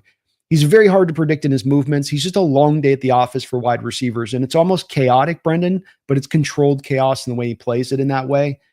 So I do think that your assessment's fair. I just really do value a guy that can take away the ball like he does. 3-year starter. I think that means this guy walks in and he's able to start for you day one in addition to that, where you don't have to wait a long period of time onto that. Really do like this guy. Very well may end up having him at the top of my third round. I'm kind of middle third round, but he might be my first corner in the third round when it's all said and done by the time we get to the draft. I think that if you put him in the exact right role at all times and you know exactly what he is, maybe he could be worth that. I just, I've come to really value versatility because with how fast coaches change and schemes change, I've really come to value versatility, and I don't think this guy brings that versatility. That's fair. And again, there are questions on the tackling side too that go to whatever he does in coverage that are the other part of this puzzle. So interesting player, but one of them might be a little understandable. I'm a little maybe higher on him than you might be with that one. All right, keeping it moving on. This is kind of one of my more, I boringly put him in the fourth round for me here as we start off my fourth round range of things. I struggle to get warmed up to this guy. There's times I even want to ding him down further. Ohio State just kind of produces some boring ass cornerbacks, Brendan, sometimes. I mean, they're kind of like, I don't know. They get away with it where it's like they don't get as much hype. They're kind of a university though, for all the receivers that they pump out. They sure pump out some real middling cornerbacks. Yeah, there was that one cornerback who had the really good tape in his freshman year a few years ago, and then every year after that, he just completely fell apart, and everyone thought this was a money in the bank first rounder, and ended up going in like the 6th or something. I'm trying to remember what his name was. I know. I remember we watched him for a couple of years too. But that's exactly right. That's exactly the type of corner I'm talking about, where you're just like, they're kind of that way with safeties too. Where you just end up going like, it's all right. Yeah. They're fine. All right. So I had Denzel Burke about my 4th round as well. Decent workable size, a little bit small, but not critically so. Tested okay, 4.48 40. Lots of college experience at a major program. He's good in press. His press skills are good. Good deal of strength, knows how to utilize it.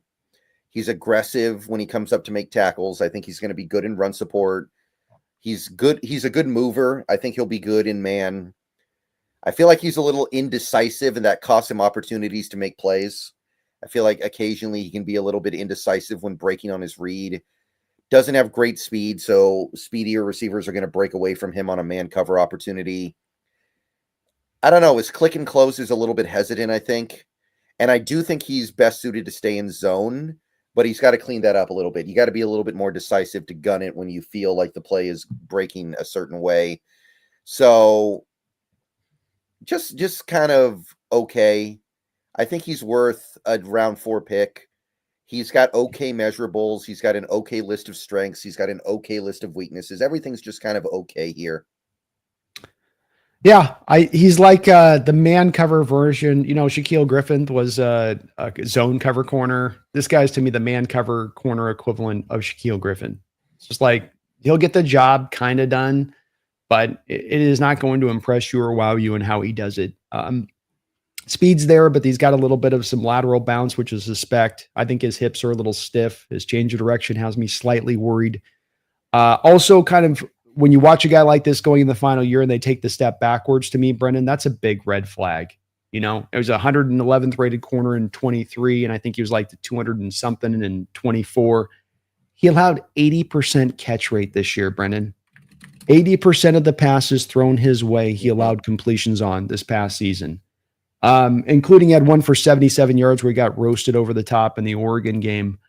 I want to bump him down so badly, but I just feel like there's so many that have him up so much higher than me on this. I feel bad to do so, but I was really underwhelmed by the tape on this guy. I hope we stay. He's whatever. Yeah. Please no, John, let this one go. Just put this one back in the water. Let somebody else catch this fish on that side. All right, we'll keep it moving here. Next guy I had up on my board is Chandler Rivers. I don't think I know this one. I don't know if I've heard this one before. This one's all you. Yeah, I've never heard of him actually. So a Duke cornerback, 5'10", 180. I've called him 92% of Byron Murphy, the Minnesota Viking former Husky corner. So a lot of that sticky corner, competitive as hell of a tackler. Showed a capability of playing corner at a high level inside and outside, so both can play in and out. Has speed, but especially has quickness and can just pounce on routes. Ball skills and route recognition to undercut routes and make a play on the ball. Very good hustle to get after it in the run game. There are snaps mixed in where he takes the foot off the gas, but by and large, he is active in the run game and fighting off blocks and shows good play recognition. Only five games this year with 2 targets or less. Only 50% completed in his way with 64 rating. So quarterbacks just don't test him. One of the hallmarks I look for really good corners is when you get to go through a whole game of watching him, Brendan, and they're just not being thrown at. Where quarterbacks just go, look, I'm not testing that side of the field. I know what happens if I go over there. And this guy, you get that feeling of him when you go through his tape. So I actually liked him a little bit. 5'10", 180 is the thing that's going to hold him back a little bit. Maybe lack of arm length there a little bit. But you at least have a fallback plan here where this guy falls back to the slot, becomes a full-time slot for you, and becomes one of the better ones in the league from that position if he has to change there, if he can't work on the outside. Okay. All right. I'll try to check him out, but yeah, I've not heard of this guy. Yeah, and it might not be where you have to, because he may just be to where he does play full-time slot, and we're not looking for a slot. You know, if that's what we're looking at him as, we got to see him as an outside guy. So maybe not as much on the Hawks radar here, in that you need to on that one. You know what I mean? Right. Next guy's another guy that I like a lot. Another guy that's really grown on me in the process of watching him a ton here, Brendan. Another guy in the 4th round who's a riser for me, Dorian Strong, the Virginia Tech outside corner. Yeah, I liked him a lot too. I ended up putting him in the late 3rd, actually. So I like him even maybe a little bit more than that. He is lean. He's definitely lean. Sub 31-inch arms as well. So we got some mild limitations here. He's not a great athlete either, but I think he's got good ball skills. I think he's really tough at the catch point. I think he's going to be pretty decent in press as well. Good in man, good in zone. Like that's the thing that really kind of stands out to me with Dorian Strong. I think he's going to be good in most areas. He's a good tackler. He's got good instincts. I think he'll be good in zone, man, off, press, run support. I think he'll be pretty good at all of it. I don't know if he'll be stellar at any of it. He's not a great athlete. I think he can get tricked by trusting his instincts from time to time. Doesn't take the best angles as a tackler sometimes, but I feel like I just feel like he's going to end up being good at just about everything. And that's something that I place a good amount of value on. So I ended up actually going late 3rd round. My comp on him is Chivarius Ward. Like that comp? Okay. I'm feeling it. Yeah, okay. I'm down. I like it. I liked him as just a press you to death kind of corner. It's like you got a 10-pound weight on your back when this guy's up at the line of scrimmage in press coverage. 5 years in college, and he pretty much started right from the jump. As you said on this, I think you spoke to this a bit at the heart of this, just the flexibility and how you can use this guy. This is what we want for our defense. Guys that can play off coverage, they can play press and play press, can play press and then go drop to zone coverage with a bail zone drop. Can do these variety of different things in this defense, and he can do that from a coverage basis. If quarterbacks stare down their target, he's going to get picks. He's going to be able to feel those eyes, get the ball, head turn around, and go get some interceptions on that side of it. I do worry a little bit on the tackling, sometimes slow to react to plays. Sometimes he's not the most eager to get his head in there and go make a play. He's kind of the antithesis of a guy like Siobhan Revell in that way. But he just brings a certain level of skills to the position, and what he does at the end of the day with the cornerback, I need you to cover. I want you to tackle, and I need that to come forward, but I want you to cover at a really high level and be able to play zone, be able to play man, do it fluidly, and help press on top of that. He gives you that. I think there's really good value to be had here, and I understand completely bumping him up into the 3rd round. It makes a ton of sense. He's, along with Dotson, been one of my 2 big risers on my board. Yeah, I like him. All right, next guy up here. This is another guy that I seem to be a little bit higher on than maybe the consensus is currently got him put at on some of the boards. I was doing mock drafts last night, Brendan. They were having him in the 6th, 7th round. But I like him. And Rutgers has produced some good cornerbacks here of recent note. What did you think about Robert Longerbeam? All right. So, yeah. Okay, here we go. I couldn't find him for a second. I put him with my nickel corners because I do suspect that's where he'll be. Very, very small, 175 pounds. So right away, you're like, okay, that's probably nickel corner material, even though he has decent arm length, 31.5 inches. He's fast. He's quick, tested well, 11 foot 2 inch broad. So a lot of explosiveness. Pretty good production the last couple years. So let's see. I had positives. Was one of the leaders on that Scarlet Knights team. Was one of the locker room guys. He's a firm hitter when he's hunting ball carriers. He's got good ball skills, good closing speed. So he makes a play on a lot of passes in the air. Willing to get involved in run support. Maybe he's not great at it because he's so small, but he's willing. And I think he'll be good in man and zone. I think he has the movement skills for man, and I think he has the vision and play recognition for zone. But he is, at the end of the day, very, very light, which is going to make it hard for him to really be a good run support guy. And I think he's going to be a nickel corner at the NFL level, but he's barely played inside. He was an outside corner in college. So you're going to have to transition him there. And he does get beat deep sometimes. I think he lets players get behind him a little bit. So I ended up going 5th round here because I just think he's going to be a slot corner only. And there's a little bit of a tricky transition you got to make. But I do have an appreciation for him.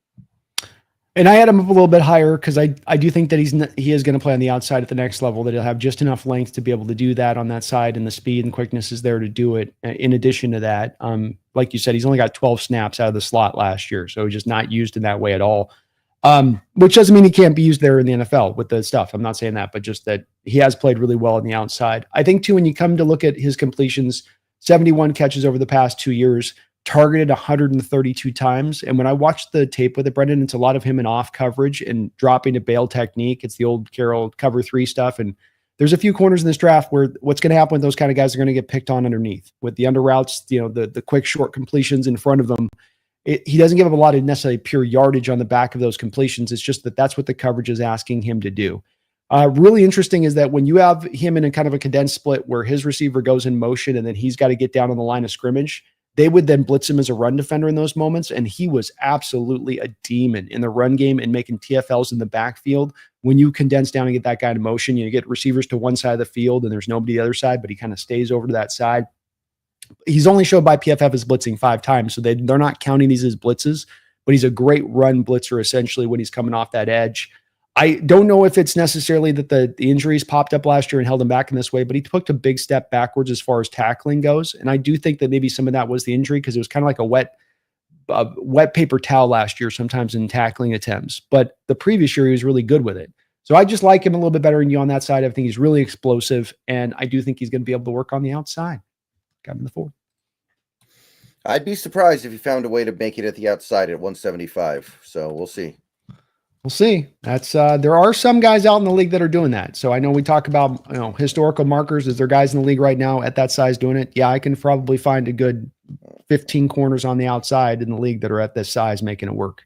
Mm-hmm. It is undersized, it is, but if I've got the track record of recent note, then that gives me confidence that it can be done. Right. Next guy up for us is the other Kansas cornerback that we were talking about a second ago there next to Mello Dotson, and that's going to be Kobe Bryant. Do you want to just confuse opposing offenses, Brendan? We'll just go with 2 Kobe Bryants on the field. That's got to confuse somebody, right? Sign me up for that. Sign me up for that. I'm pretty down for that one. I like him more than you do, I think. Let's see here. 180, so he's very lean. Decent arm length, though. 4.5, 340, so not particularly fast or quick or anything like that, which is a little disappointing because he's small. But he's another guy with monster ball production. That Kansas team has been taking the ball away like crazy the last couple of years with these two. Mello Dotson and Kobe Bryant, they're giving you an interception, feels like almost every game. Yeah. Mm-hmm. 13 total picks. Yeah. So strong track record of taking the ball away, really good in run support. He might be one of the, I don't know if he's the best run supporting corner in this draft. I think he's up there.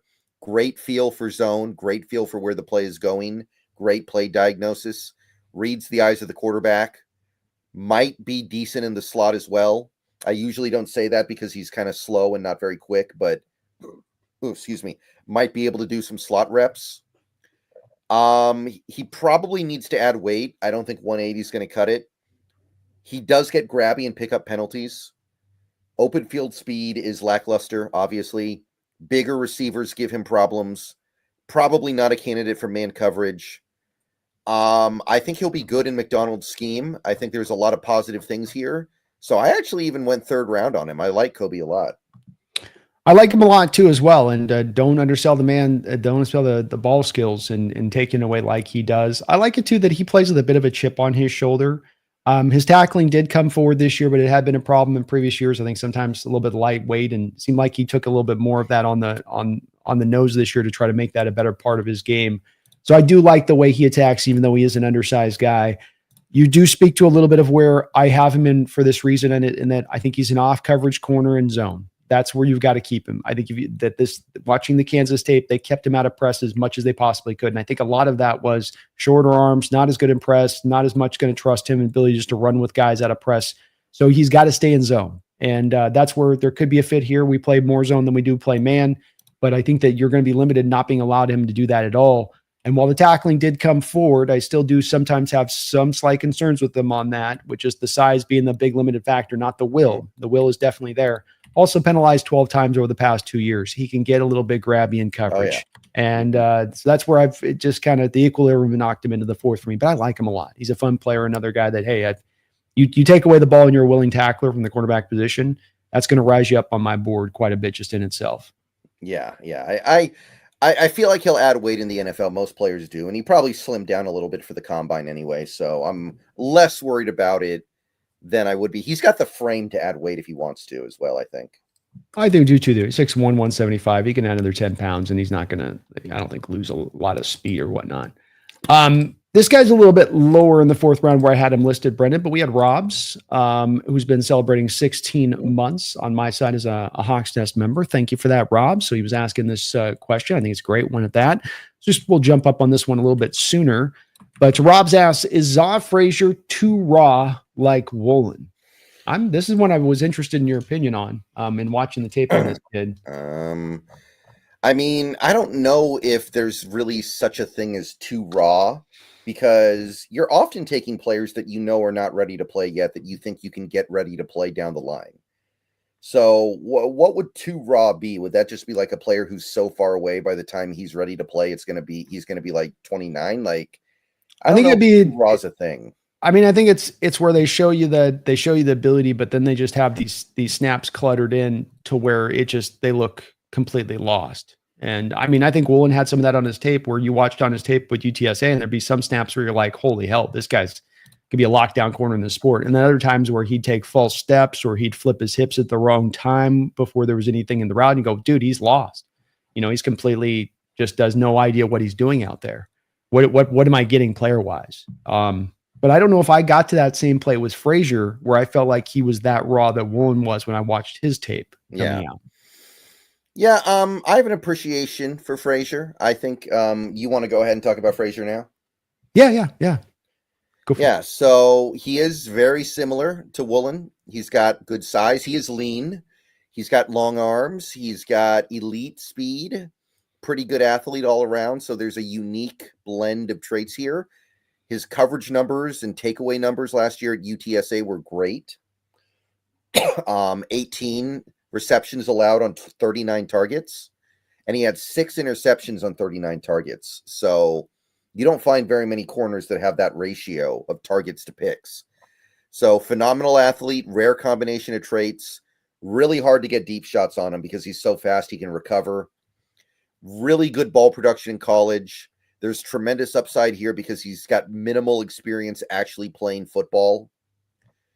Now, he is much older than the average rookie. We're talking about a guy who's already 24, and you're talking about developing him for probably multiple years. A lot of work to be done. He bites hard on double moves. His hip transitions are segmented, not smooth. He's not necessarily a smooth mover like that. So I think the comp to Woolen is pretty good here. I think he has all the upside and all the downside that Woolen brought a few years ago. So if you want to take another shot with a corner like that, you're saying, look, we couldn't quite get where we wanted to get with Woolen. We're going to try it again with a similar player. I think that would be a fair evaluation to make. So I did put him in my day 3, but I do think he's a 4th round pick. I'd be okay taking him in the 4th.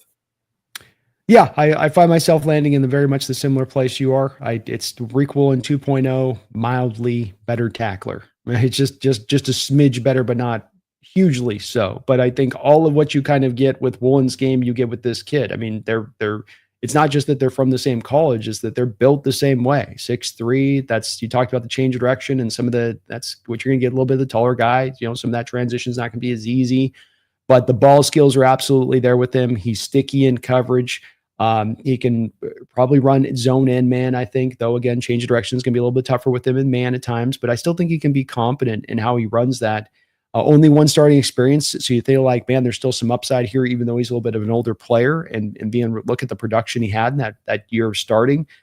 He's better than Reek in that he gets off tackles. He gets to the run. He wants to be in on the run play, right? The spirit is willing, but there is when he arrives at the tackle spot, there's a little bit too many shoulder bump tackle attempts, which again, we get back to just like Woolen, right? He wants to come in there and I want to do this move, right? I want to just kind of throw my shoulder into you and kind of knock you down if I can that way. I'm 6'3", so if I hit you at 5'11", 185 as a receiver, I should be able to just knock you off your feet if I just shoulder you. It's like, dude, come up and wrap up, buddy. You gotta wrap up sometimes. Sometimes you can shoulder him, sometimes you gotta wrap him up. So a little bit of that there with him on that. Maybe he can get better, but he is already 24. Wasn't Woolen younger than that when he came out? He was. It's just that's where also the 1 year starting experience. If this guy had been starting for 3 or 4 years and he's 24, I'd go, well, he's fixed to what he is. But having so little starting experience of being an older prospect, that makes me wonder if maybe there's a chance that maybe he's a late riser here. The light bulb took a little bit of time to come on. Hard to say with these guys the pathway they take to get to where they're going, but that's the one reason that I have a little bit more faith. I think that there's going to be some upside there. But 4th round as well is where I'm taking him. Okay. So, Robs, thank you, man, for the long time support, 16 months as a member. And yes, I think he's a lot like Woolen, and nope, not too raw at all. In fact, a little more refined than Woolen was coming out. Yeah. Brian Myers, thank you for the $5 donation, Brian. Says Darian Porter, Noel Williams, who we'll talk about here in just a second, Quincy Riley, or Jacob Parrish. Who is the top guy that you have on your board between all those guys? Well, Darian Porter is really interesting. I'm surprised he hasn't come up yet. In fact, did you have him on your list? I didn't. I don't think I had him on my list. No. Yeah, he's the Iowa State corner. He set the combine on fire. 6'3", 195, 33 and an 1/8 inch arms. Ran a 4.3 flat 40. I did have him on my list. I just didn't put him on my big board. So I looked at him, but I didn't put him on my. So I looked at him. Did you dislike something you saw, or did you forget? I just didn't put him on my horizontal board, but I did look at him. Okay. But phenomenal athlete. He's big, he's long, he's fast, incredible measurables, athletic profile to die for, elite movement skills in tight spaces. So he's got the movement skills to hang in man. He's going to be great on special teams. He got targeted 17 times last year, five completions allowed. He allowed 5 completions and had 3 interceptions. He almost had more interceptions than completions allowed. Straight line speed acts as a safety net over the top. He's also got good play diagnosis skills when he's in zone. It is a little bit odd that he took forever to actually get on the field as a cornerback. He was on the bench for Iowa State for years. It's a little bit suspicious. He's got a lot to learn when it comes to run support. Not really a good tackler yet. There's some indecisiveness. This is another guy who will make you think a little bit of Reek Woolen. He's really, really ultra talented, but there's a lot to teach. I ended up actually putting him up in my late 2nd round, I think. I like him a lot. I acknowledge that there is a little bit of that Reek Woolen boomer bust potential, but I think he's overall a better prospect physically than Reek Woolen was. Yeah, I think I would put him into my 3rd round on this. I just, again, didn't put him on my deal, but I did have my notes put together for him. So I did like him a lot. His ability to change direction and flip his hips at the 6'4" size that he's at is very, very impressive. Good long speed. You mentioned the completions, which are just ridiculous, Brendan. I mean, that stat's not to be undersold. We have guys that we look at that have been targeted 60 times and given up 40 completions for 500 yards. So you really have got to put that in perspective, which is that the little bit of completions, 5 completions on 16 targets last year, it's not to be just kind of like a little stat you just kind of gloss over there. That's a huge one in comparison to the rest in this class. And yeah, older, already 24 years old, Brennan. I mean, he's going to be cooking his way to 25 years old. By the time he gets off this rookie contract, he'll be 28 years old. So that's the part of it. But the tape is just so good. The tape is so good in what he does in coverage and taking away the ball. Hard to deny on that part. So I would probably, Brian, go with Porter over that. Williams will be the next guy we talk about in a second here. I've got 4th round, Parrish a little bit later in the 4th round. I'm lighter on Quincy Riley than 2. I think he'd be the least of those guys, I think, on my list of guys. Yeah, I have Noel Williams coming up pretty soon here as well. Same for Quincy Riley. I did have Parrish a little bit higher than you as a slot corner, but that may have been driven by the scarcity of the slot corner position this year. So sometimes it's really hard to separate yourself from the reality of the class. Yeah. Great question there, Brian. I think it just speaks to the fact there's so many unique corners in this draft, but there's a lot of high upside guys too who you're not sure if they're going to get there, but they are promising a potential of that high upside where they're not just the boring Denzel Burke meat and potatoes kind of corner who will be just kind of like okay all the way around. There's some upside. There's ball skills. There's taking it away. There's freakish nature and length and size. You get some of that in this draft, which is kind of nice in some of the mixing of the good cornerback talent that we do have. Mm-hmm. Let's talk about that next guy. And thank you, Brian, for that donation that you just spoke upon. Noel Williams out of California. I've never seen Noel spelled with no N-O-H-L, by the way. That's an unusual one for me. But Noel Williams, what are our thoughts on him? I've been keeping an eye on him for a little bit here. He's got pretty good size, short arms, but good size. Not the most athletic guy in the world, but 7 interceptions last year, big time ball skills, finds his way to the ball over and over again. High level ball hawk, experience playing man and zone and press. Not that he's going to be good at all of it necessarily, but he's got a lot of experience in different schemes. He's a physical player, plays with a good deal of physicality, great feel for the game, reads well in zone when he's allowed to face the action and diagnose the play with his eyes, trusts his instincts, willing tackler. He's just not a very good athlete, and there's a little bit of a ceiling here because of that. I don't think his press is going to work in the NFL. I don't know if his man coverage will make it at the NFL either. It's something that he did in college. I don't know if he's going to be able to do it at the NFL. He's going to be a big-time flag magnet as well. There is some risk-reward with him. I kind of was thinking a little Brandon Browner with him, one of these corners that doesn't have great speed, doesn't have great athletic ability, but has a physical stature to make up for it with some elite ball hawking. Long as you leave him in zone, I think he's going to be really good, though. I think he could be maybe even worth a 3rd-round pick. I do end up kind of thinking 4th round with him, but I do like him.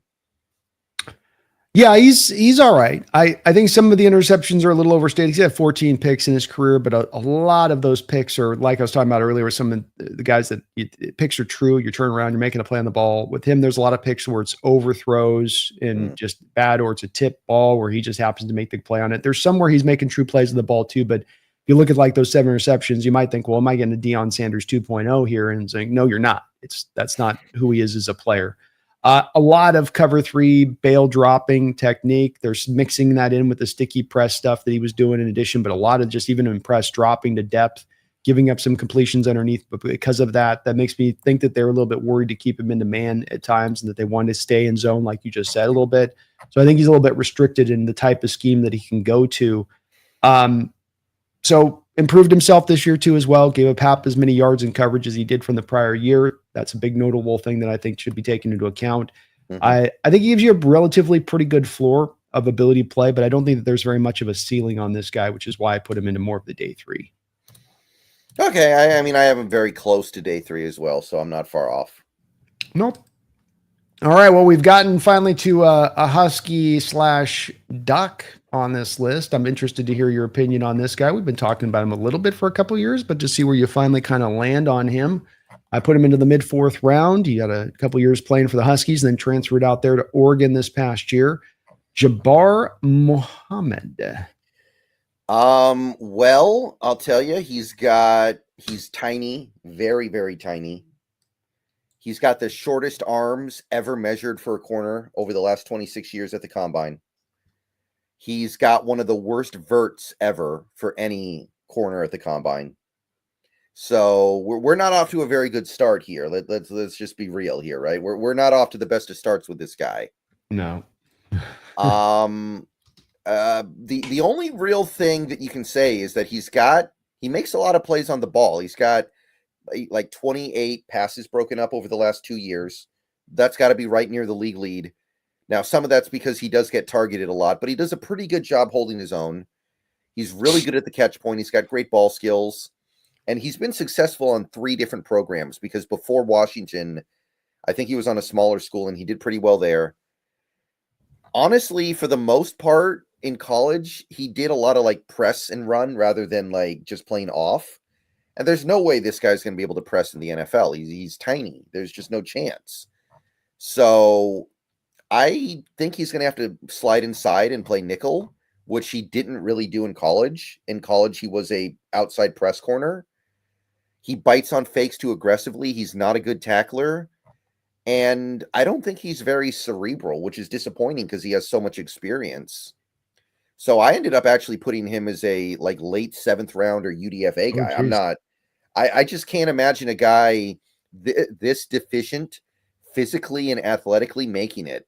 Like he's got ball skills, but that's it. That's all he has. I don't see anything else here. And maybe ball skills can take you a long way, but I don't think they're taking you this far at all. Yeah, my assessment was kind of absent of having to take a look at his arms being that short. I mean, that's noteworthy when they're that small. There's just nobody out on the outside making that go. And so you don't have any track record in playing in the slot, and that might kick him more down lower in the draft for me at that point because I hadn't realized his arms were that bad. It just didn't show up on tape as much where he's exposed for the lack of arm length like you'd expect at 28 inches. But 3-year starter, tremendous ball skills. He can play in every kind of coverage concept that you want, zone, man, off coverage, however you want to run it. He was able to do that. And so when you turn on the tape of the guy, he's getting the job done. But admittedly, heavily targeted a lot. Teams are trying to look to go after him. He allowed about a 50% catch rate, so he wasn't allowing a high amount of catches allowed to his way of things. Just gets the job done on tape, but I can't understate that the size limitation stuff is well worth noting on this side of it. Just gets it done, I guess, is part of why I put him where I put him. Just found a way to make it happen. You don't feel as much limitations on tape with him in that way, but I get it. I completely get it on that assessment of it. Yeah, there's just I don't think there's anything here other than ball skills, and that's not enough. It very well may not be, and there's a few corners operating with 29 inches arms on the outside. There's none that are operating with 28, and I just don't know if he's as much a guy if he gets kicked inside. Who, even if as much as I do like him, Brendan, I don't know if I see him being a guy who can be successful as a slot guy either, and that probably is where he is transitioning to. Right. All right, next guy up on my list here is Jacob Parrish, Kansas State kid. You mentioned a slot is your outlook for him, I believe, a second ago. Yes, that is correct. Let me pull up what I had on him. It is, okay, yeah, Kansas State, 21, small, so more of a slot corner, but he tested pretty well. 4.35 40 is really good. 1.5 110 yard split's good too. Big, broad. Pretty good production the last couple years. I think that he could be okay on the outside. I think he'll be better inside, but he does have a lot of experience playing outside. He could be passable there. Good ball skills, makes a lot of plays on the ball, moves nimbly when he's in open space, so I think he can hang in man coverage as well. Got good speed. He can protect deep. He's pretty good at not allowing players behind him. He's good at reading routes when he's in man. When he's in man coverage, he's pretty good at reading where the play is going. I do think bigger wideouts will be a problem for him. I don't think his change of direction is great, so I don't know how much of the man coverage stuff will translate. Doesn't really tackle well, not really much of a threat and run support. And I feel like he needs to react a little bit faster to stuff. His click and close is a little bit slow. So it's kind of frustrating that you have a slot corner that isn't much of a run supporter, because tackling is a big part of being a slot corner in the NFL these days. You really have to be willing to get involved because you're so close to the box. But I think he'll be great in coverage, and I think that he has an opportunity to get better as a tackler. So I ended up going late 3rd to early 4th, somewhere in there. Yeah, I just wanted to see more consistency from his tape because when he shows it to you, you see it and it's really good. And then other times you don't see it and you feel like sometimes it's a lack of always having the effort at 100% ramped up. When it is ramped up, it's impressive and he can be a real physical, even for being a shorter corner, be very physical on the outside and get after it, and physical at the slot's good to have. And he can be a rugged defender as far as a tackler goes. But there's other times where he'll just get stuck on a block for kind of an extra beat and an extra second, allow himself to just get kind of hung up. Comeback routes, in cutting routes really can sometimes get caught flat-footed on those kind of routes. I thought at times he also likes to jam the receivers right at that level that's just at the line of 5 yards. It's not jam at the line of scrimmage. It's jam 5 yards into the route, right at where it's to 6 and 7 yards. Pretty heavily penalized last year with 7 penalties. I'd register to guess that there's quite a few of those that were him getting too long on the jam up the field at that point, trying to get away with it. I think the bigger type of receivers that have great ball skills, Mike Evans, Drake London, CeeDee Lamb, some of this is mitigated by playing on the inside, as you say, and I do agree that that's where he's got to go. Those guys are going to give him issues, I think, at times. Just lack of high-end ball skills, limited size. He's going to lose contested catch situations, I think. Now, again, mitigated by going in the slot, playing smaller receivers. But I did put him in the 4th round for this reason, as I think that he's kind of into that box. Yeah, I think that's fair. I flirted with that as well. Well, we're down the last couple guys here on my list. I know in this guy with Caleb Ransaw, he's listed as technically a safety, but when I went back and looked at his PFF numbers on this guy, Brennan, I just saw that he didn't play any actual real safety play. He was 302 snaps out of the slot last year, 350 snaps out of the slot the year before that, versus only 3 snaps out of the free safety position this last year. A little bit of used on the outside at times as a defensive lineman. So I saw this guy as kind of a slot corner. Did you see it in the same way with Caleb? Yeah, I think he'll probably end up as like a big nickel. Not that he's huge or anything, but he's bigger than a typical nickel corner. I think he probably will end up there. He's a really good athlete, 4.43 speed, 40-inch vert, really, really impressive athlete. Great tackler, willing to get physical. At the minimum, you're going to get a great special teamer. Probably not enough of a natural mover to be good for man coverage. Click and close is a little delayed. Ball skills are a little lackluster in my book. He doesn't make a lot of plays on the ball. But I think he's got a chance. He could find a few different homes in the NFL. He could be, maybe he'll play safety in the pros. He didn't play safety in college a lot. Maybe he'll do it in the pros. I think he'll be a good big nickel. It's not out of the question. He could be okay outside, I guess. He's not tiny. I ended up putting him in the 4th round, and I actually felt like he was actually worthy of maybe even an early 4th round pick. I liked him. I do too. He's a fun player, and I should have him maybe even higher on my board with it, especially with some of the testing that he gives you with the 4.33, the 1.52. You move that to safety. I mean, that's few guys moving that speed at safety. And really was cool with them in Tulane, Brennan, is that they used him like a literal Sam linebacker at the edge of the line of scrimmage. I mean, he's the force edge defender down there like an LB.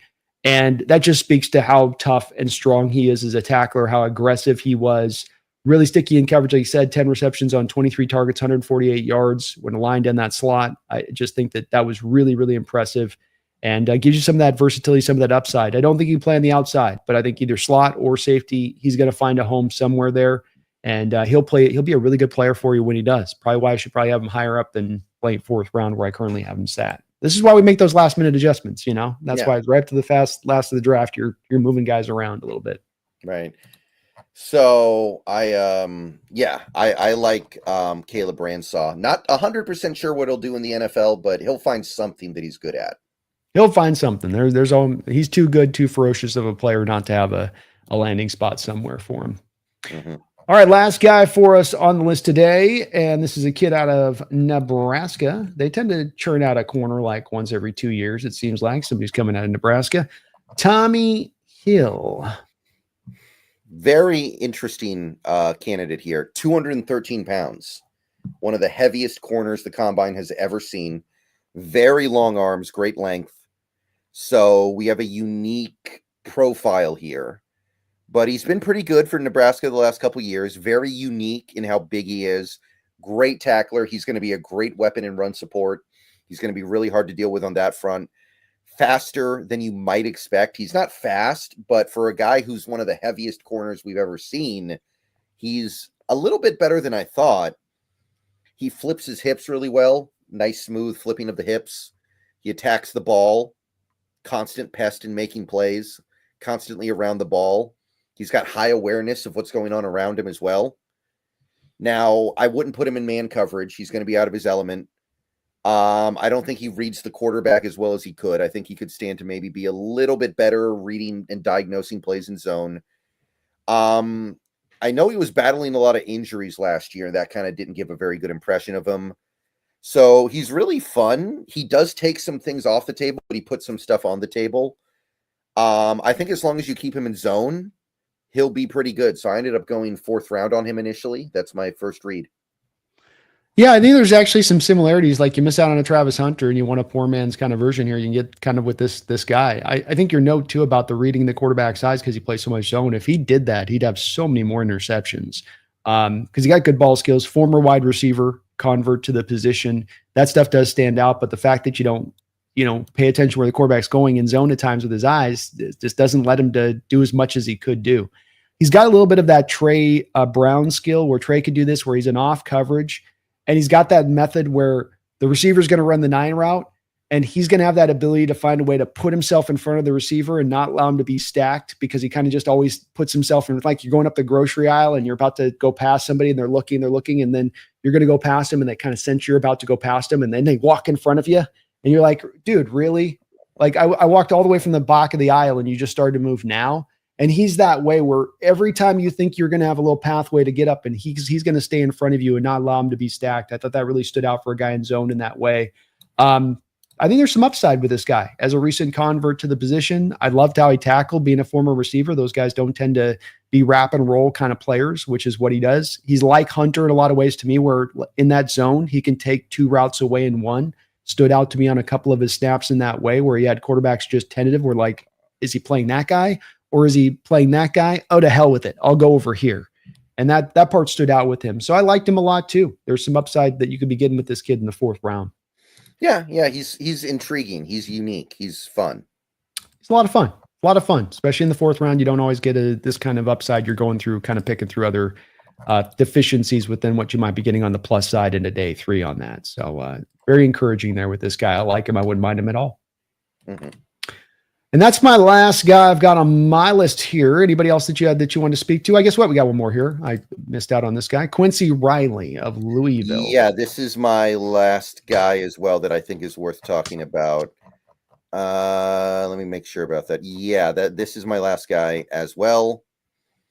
Let's see here. What did I have here? So Louisville, 24 years old, decent size, decent arm length, decent speed. Good production the last couple of years, 25 passes broken up, which is really good. So he's going to be really good in zone. I think he's going to be a all-around good zone corner, good athlete, lots of experience in college. His coverage numbers were really good. 2023 got targeted 63 times and only allowed 23 completions, which is a pretty phenomenal rate. That's sub 40% completion percentage, I think. Very good at capitalizing on turnover opportunities. He's got some athletic potential to play in man. Could be good inside or outside. And this was one of the guys that had a great Senior Bowl, which is where I think the Seahawks really started to first notice him. And I believe they met with him. So there's some level of interest there. So he's not a very good tackler, needs to work on his run support. Not strong enough to consistently win press. Has to get more consistent overall to unlock his potential. I feel like he lacks, the way he plays lacks confidence. He doesn't gun it when he makes his read, doesn't click and close fast enough. So there's a lot here that I do like. I would probably put him in about my 4th round. There's a lot that needs to be worked on as well, though. Like the tackling and run support's not good enough. Yeah, he's a tough prospect for me, Brendan. He really is. First off, older, 24 years old. Another part is that he had to fight through injuries this year. And it seemed like 2023, he was on his way to being a day 2 guy. And then injuries this year seemed to have kind of limited him to a degree. I agree with you all, the ability that he's got to play, man press, zone. He can do a lot of that type of stuff and be very comfortable all the way around, capable in all of that. That's probably why I'm sure Seattle's drawn to him a little bit. And overall, he is sticky in coverage. But this is a guy that's been playing college football since 2019. And not only did his tackling go backwards this year, but I thought his tackling was atrocious. And for a guy that's been playing this much college football, maybe it was the injury. That's the part that Seattle will have to make the assessment on, to be playing this much college football and to go backwards in this final year like that in that way.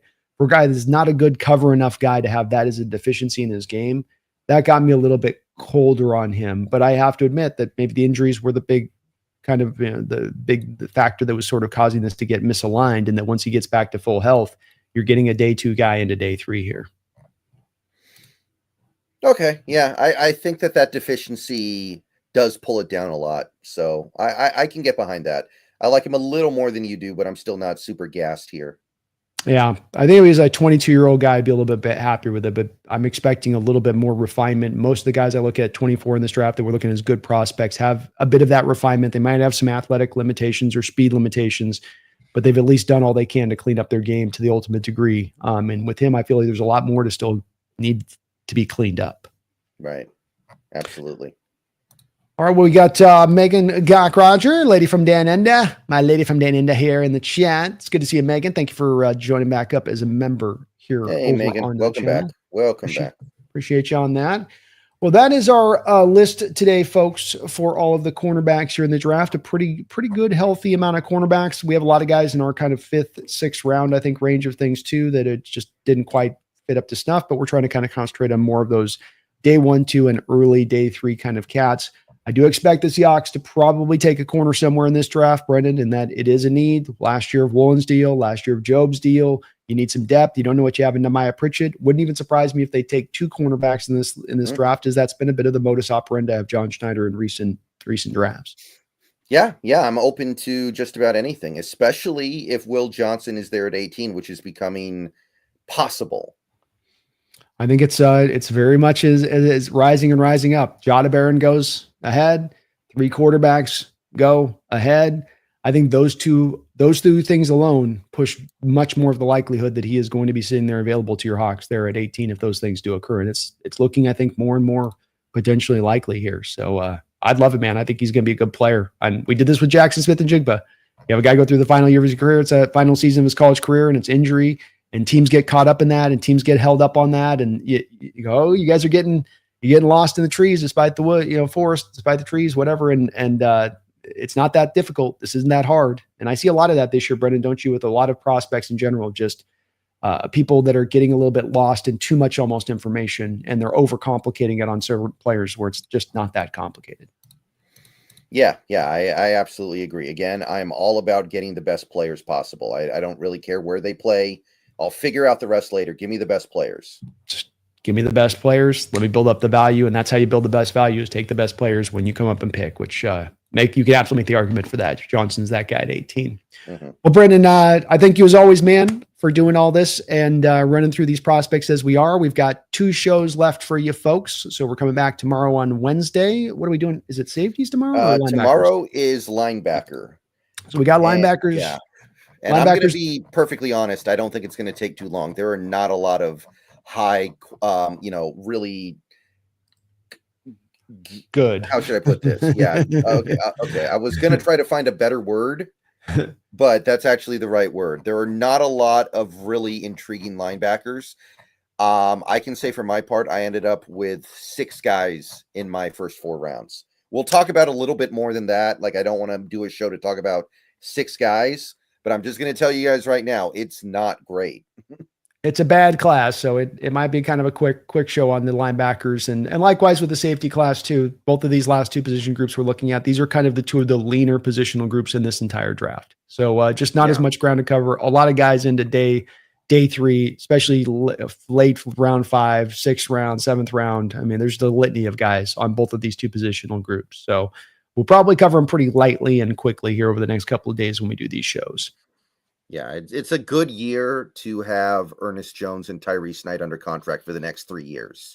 It is, especially getting Ernest on that nice contract extension like they did, not having to overpay, because that's where you could have gotten trapped, is like, oh, it's a horrible draft. We got to pay him a little bit of extra to make this happen. And you didn't have to do that, which was good by John. Really good signing, good money on that deal. Mm-hmm. All right. All right, so we're back to, and then folks, let you know, by the way, we'll be back on Monday. We're going to be doing a mock-off just to attempt to present this, me and Brendan. So we're going to the last two positional groups, Wednesday and Thursday here.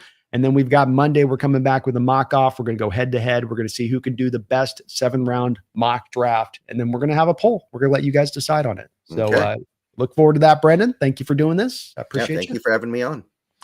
And we will be back soon, folks. But until next time, less than 24 hours away as we roll along, drafts a week away. You better be ready. You better be locked in. And if you're following these channels, you're doing just that. So do me a favor, hit the like button on both ends, maybe sub up on both ends, be it on Seahawks, Brendan Nelson, over here on the Hawks Nest, either way. We really appreciate you guys watching. We'll be back in less than 24 hours. But until that time, please don't you ever forget, go Hawks. Go Hawks.